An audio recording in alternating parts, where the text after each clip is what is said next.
Most entrepreneurs just focus on revenue generation alone. And I've watched some pretty phenomenal people who are amazing at, and then they go through burnout very quickly. Something quite challenging comes along and they've got nothing left in the tank to push them through. The two big things that I spend every day doing, one of them is... Hey everyone, welcome back to the Scale Smart, Grow Fast podcast. I'm your host, Harley Green. Today we've got a special guest, Nathan Baws, who has built and scaled over 15 businesses, many reaching seven figures by mastering the art of smart delegation, mindset-driven leadership, and innovative scaling strategies. He's a Shark Tank Australia alum and Guinness World Record holder. Nathan has cracked the code on sustainable growth using dopamine-driven motivation, AI-powered efficiencies, and market strategies that generate massive impact without massive burnout. And he's going to share insights about his upcoming book that he's writing alongside with Tony Robbins and Brian Tracy.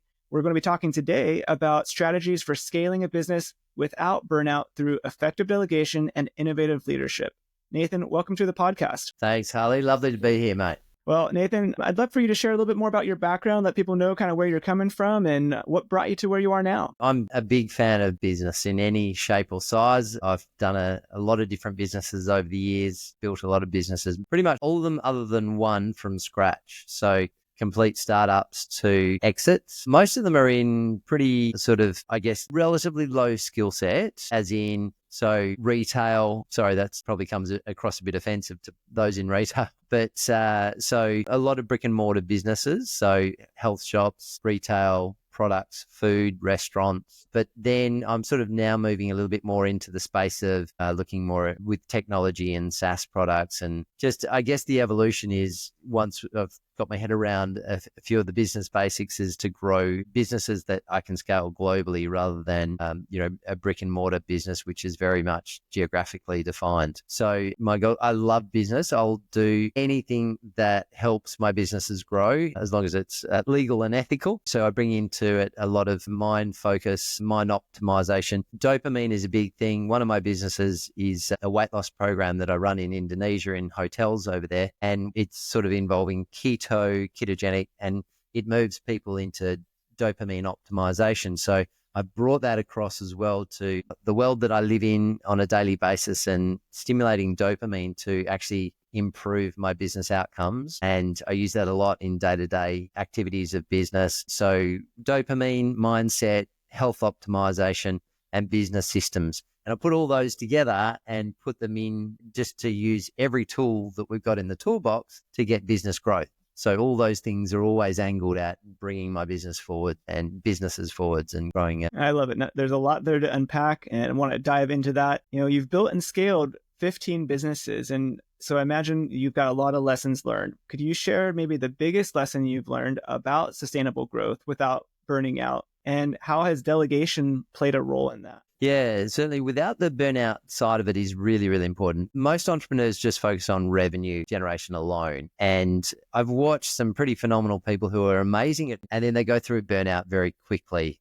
Something quite challenging comes along and they've got nothing left in the tank to push them through. The two big things that I spend every day doing, one of them is just direct business growth. So I'll try and spend a minimum of 3 hours on growing my businesses every single day, which works out to be about 90 plus days a year fully spent on business growth. So that allows for 2 weeks off a year, but that equates to that. So that's every tool and system for business growth, whether it be improving my SEO, recruiting team members, about the delegation, of course, that you just mentioned, getting team members to do direct messaging, to do my public relations, to get the brand out there. So that's one big chunk of the day. The other big chunk of the day is spent on dopamine boosting activities and optimizing health, because I understand that business is a long-term game and that I want to be around for a while, and that if I can optimize my health, improve my energy, improve my cognitive function, then all of these things are going to be hugely beneficial for long-term business outcomes. So everything that's done throughout the day is strategically included in my day to maximize the output of my endurance, and all related to business. Tell us more about that. Do you have a specific routine that you follow every day for the health and dopamine boost? Does it depend on what you're focused on in business at the time? Walk us through what that looks like. Yeah, sure. So I'm a big fan of cold therapy. So cold therapy is in ice baths and beach swimming. So I love beach. I'm very passionate about the beach. I'm there pretty much almost every day of the week, first thing in the morning, summer or winter, doesn't really matter. The winter days when it's 2 degrees out there and it's raining and hailing and you jump in the ocean, it's an amazing feeling. That's a huge dopamine boost on its own, knowing that you're the only one out there and the craziest person on the planet, and you're pushing yourself through that level of discomfort, and phenomenal for starting the day, waking you up, getting that dopamine hit, motivating you to do the next thing. And my day is sort of clinically structured in a cycle of different dopamine boosting activities. So that will be the start of the day. Then I'm fasting. I use intermittent fasting. And so I usually eat around 2 p.m. and that minimizes my blood sugar levels to maximize my use of ketones. When your sugar levels are very low, your body starts breaking down body fat, utilizing the ketones. Very, very good for brain function and very good for energy. And of course, if you don't have to have breakfast or lunch, you've got an extra hour or two up your sleeve that you don't have to stop in business, so you can get straight into it. So there's a whole bunch of other things you can do for dopamine boosting and stimulation, and things like exercise, which I've just come back from the gym, stimulates dopamine. Uplifting music stimulates dopamine. Sunshine is fantastic for dopamine. Avoiding sugar, and sugar I think is the most toxic thing on the planet as far as motivation killing and disease. That's sort of how the day comprises of those dopamine boosting and avoiding certain ones that drain it out of your body. Yeah, getting into a routine like that probably took some time and some major mindset shifts. Could you talk about like some tips people might have if they're not used to going out and doing those extreme things or having a workout routine? What kind of mindset they might want to develop that will help stay in that routine and get those dopamine hits for them? When you're looking at leveraging your business, I think it's a lot easier when you scale and leverage and outsource, like you're talking about delegation. All those things are so important to be able to step back from the business. You know, it's very, very hard to get growth on the business when you're working in the business. You're just really firefighting at that stage. For years, I was very, very active involved in some of my businesses, and I just understood that that was the short track way to burnout and to prevention of growth. So for the last couple of years, probably up until about half a year ago, I was pretty actively still involved in some of the businesses and working in them, not on them. And that was just a recipe for limited growth. So now I've been working towards that delegation, bringing great people into the team who are switched on and trying to find really, really good people. Like I'm sure you probably help people do, because that's 90% of the challenge, is finding good people that you can rely on to help scale and grow your businesses. So you can step back. I mean, I haven't stopped working, but I've just changed my priorities of where I focus. And that's certainly helped with growth. Yeah, well, I'm glad you mentioned that, because many entrepreneurs and business leaders, they struggle with letting go. What have you found is the key to delegating effectively? Yeah, I've always been aware of micromanaging and being very, very careful of doing it. If you don't have good, amazing people that you can put your trust in and that have a proven track record, and, I say to my team, look, you're only as good as your last 5 minutes. So in other words, we've got to keep our performance very, very high constantly. So once you find those sort of people, and I've got a couple of amazing team members that just perform and that I can throw anything at them and they'll go, yeah, fantastic, let's do this. And there's never an attitude issue of like, oh, I've got too much on my plate. They'll always, like me, say, okay, how can we make this happen? So finding those key team members, and I spend 90% of my day actually recruiting. Like, it's a lot of recruiting that goes on and trying to find that exact right fit that I'm looking for. And those sort of people are far and few between, but when you get hold of them, absolutely cherish them and, want them to stay around long term to allow you to scale. Absolutely. And, that's one of the great things with Workergenics is we take a lot of that load off of entrepreneurs' plate, because we are so experienced with finding the right executive assistants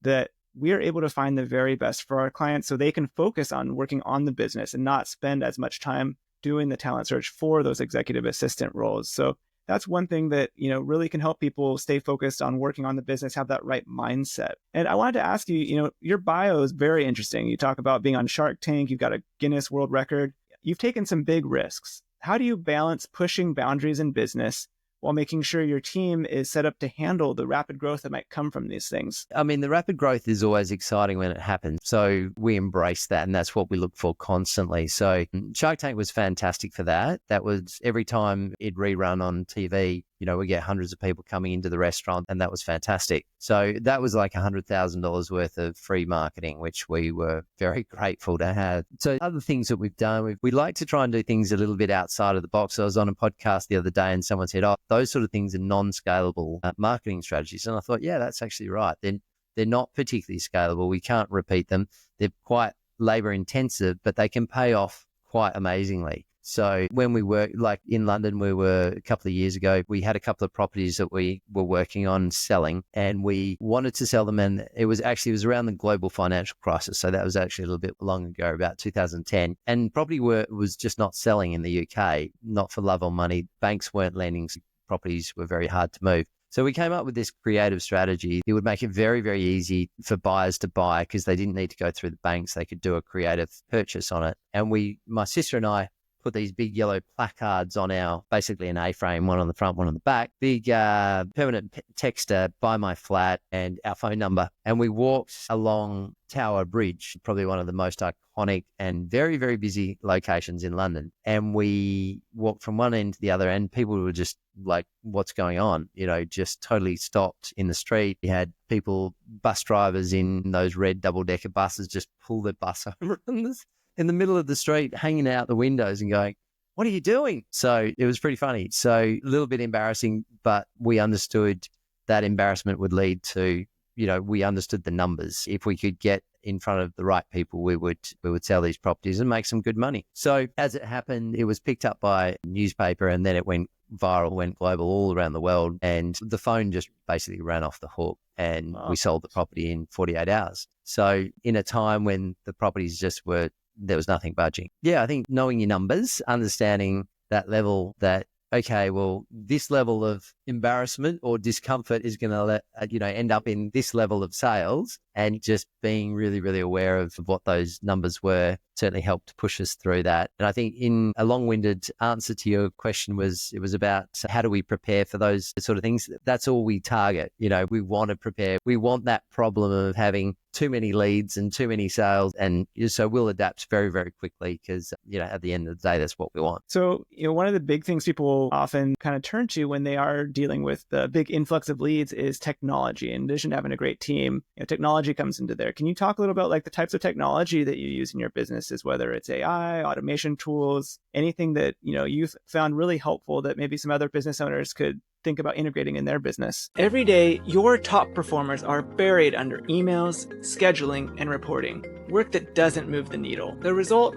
Frustration, burnout, and worst of all, lost revenue. That's why we created the Executive's Guide to Scaling High Performers, a simple, battle-tested framework to eliminate busy work and unlock your team's full potential. Inside, you'll get the exact steps top executives use to retain A players, boost productivity, and free up their team for high-impact work. Stop losing revenue. Go to workergenics.com/growthhub or check the episode notes to download the Executive's Guide to Scaling High Performers now. Yeah, for sure. Yeah, we love AI. Big fans of AI and automation. Those are always the first ones we look at before we outsource and delegate. But yeah, automation is pretty high up there. And a lot of people were quite fearful when AI first came out. And I suppose, a lot of people have probably lost their jobs. We've found the opposite, that our team just keeps growing because we can punch out a whole bunch more content and automate and scale that way. And as a result, it's like, this is so cool. We're now producing, 10 times the content we were before, but that gives you that passion and drive to, okay, well, if we're doing 10 times, what would 100 times look like? So it allows you to scale a lot easier. So we do, particularly for lead generation, that's one of the things that I spend a huge part of the day doing, is directing the team in lead generation. And we do a lot of automation in that. So we're using LinkedIn and Facebook automations, and we're doing direct messaging, almost organic. There's very little cost involved, and it's quite effective. We've scaled the weight loss program, bringing particularly business to business. That works really well. And we've got a lot of hotels lined up actually now that want to implement our weight loss programs. And that's all through automation of that direct outreach. And so it's been absolutely brilliant for booking appointments and then automating that while we sleep, in essence.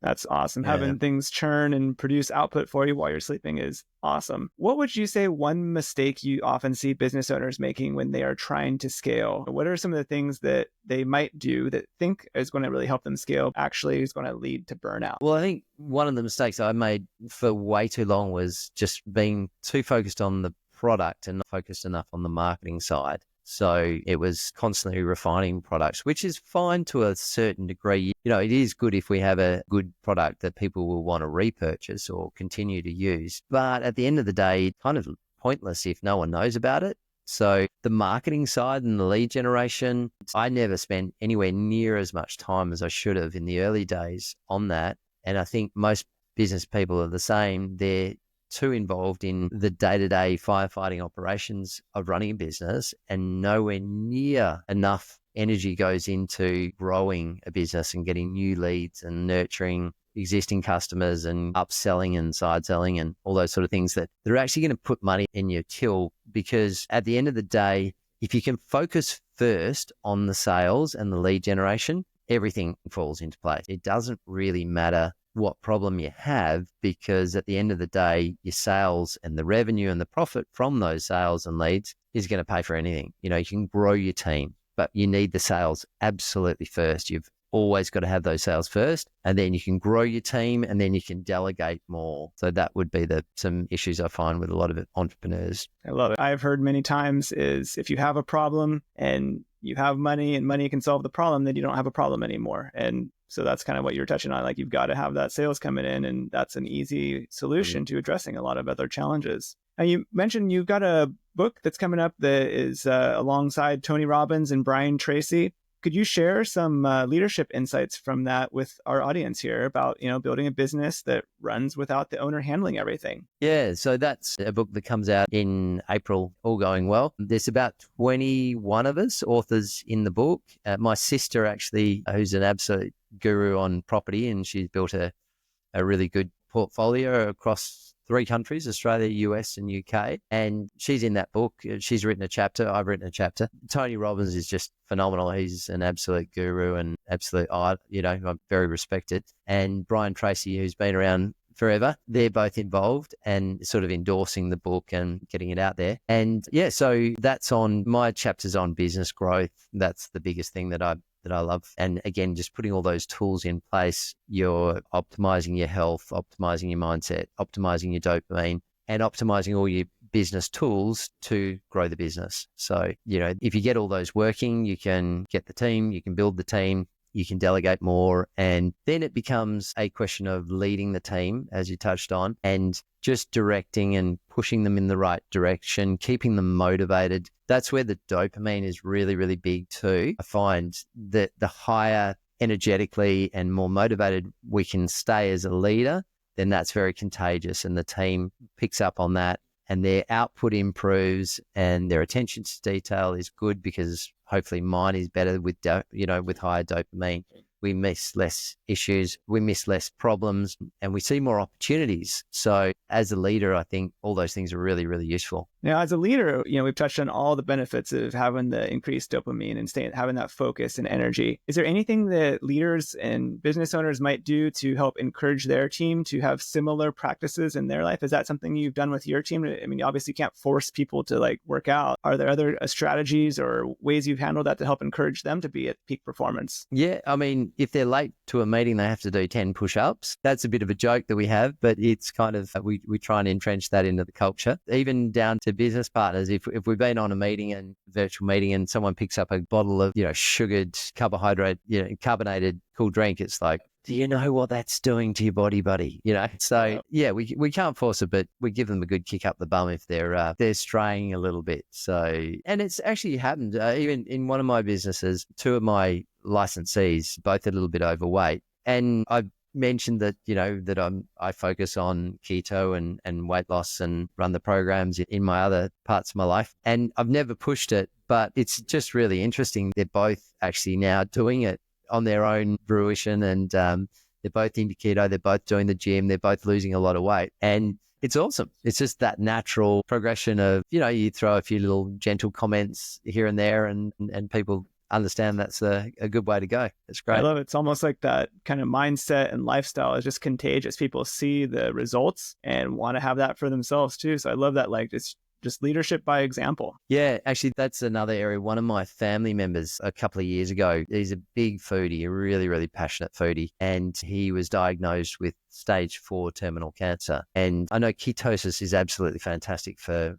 cancer, but I knew he also would not want to give up any of his loved foods and things. But so that's when I went into ketosis, which was about 5 years ago. I've been running keto programs previously, but personally went into it, and I've been in ketosis for 5 years pretty much straight. But I did it just because I knew that example would be better than me saying, hey, you should be doing this, because I knew that would turn him off. That would push him away. So yeah, I think that setting the example is really good. And actually the outcome of the story is he's doing phenomenally well, and he was stage 4 terminal, and he used keto and chemotherapy, and he's phenomenal. He's doing incredibly well. So it's pretty powerful. That's wonderful to hear, and what an incredible story. Well, Nathan, we really appreciate you sharing these actionable insights and strategies with our audience today.